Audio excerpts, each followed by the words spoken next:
Okay, so firstly, Frank, how do the carriers, the deep sea carriers, get out of the mess that they found themselves in? I think what they basically do what they do now. You try to consolidate and structure your business the best way you can, and with that structure, you hope that you can get your economies back on a decent scale, and then maybe you can start investing a little bit in customer service again. And what would be some of the principal reasons that has brought them to this mess in the first place?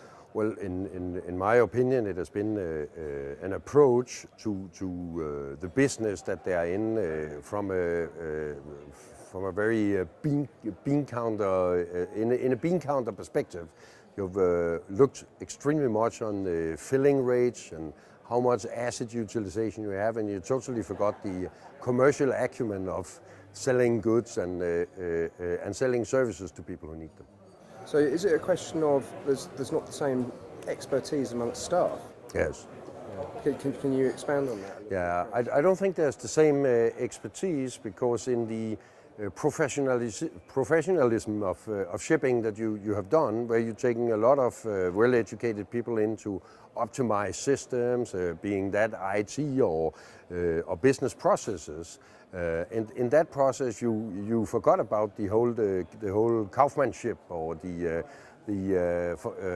commercial acumen you need to do when you sell services. So you end up having developed a very good system, but you have very poor sales force to sell it.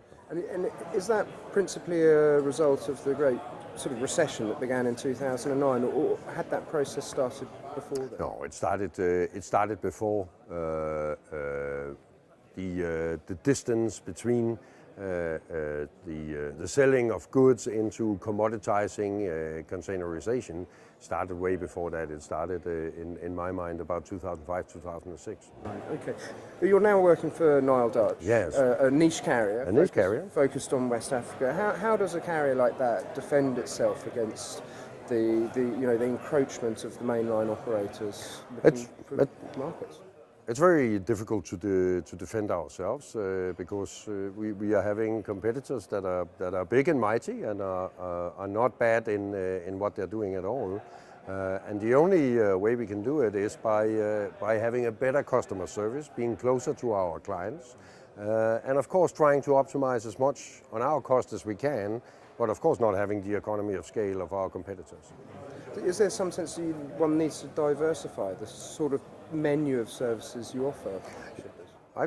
I think it's the only way forward. I strongly believe that the shippers or our customers are receiving a poorer and poorer service, and we are further and further away from them. And we try to compensate by making electronic updates and various apps that they can use.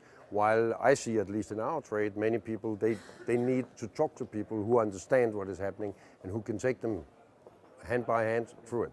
And are those staff still available on the market? They are still available. You can get those people. They're getting older, and you have to train the younger ones into it. But of course, there's a lot of people who want to deliver good service, and you have to let them. Okay. Frank, could you also give us an update on the sort of trade prospects in West Africa, which has been in the news that some countries are obviously with the decline in commodities, being less valued. So some of the countries that you see as presenting the most opportunities for carriers and possibly port companies? I think the opportunities are, of course, a little challenging for the oil countries such as Nigeria and Angola. Obviously, now the prices come up a little bit on oil. Maybe it will come up a little bit, and that will improve the situation. But what we see is other countries that are not producing oil but importing energy are, of course, benefiting a bit from it. And we see quite some developments there. I would say that the French-speaking Africa in general is doing very well, and it's very interesting, the developments there.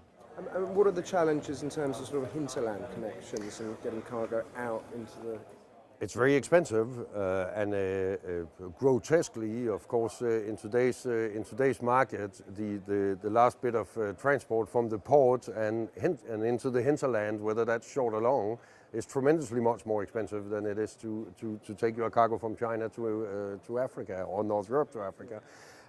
But it's slightly improving. We see infrastructure being developed. It's going slow. It's still an expensive thing, but Africa is moving on, and the mega cities are coming. People need it, and the demand for services is getting there. Okay. Yeah. And just lastly, could we talk about the role of freight forwarders in the region? Yeah. We've heard earlier today that in some cases freight forwarders and carriers find themselves in competition. Yes.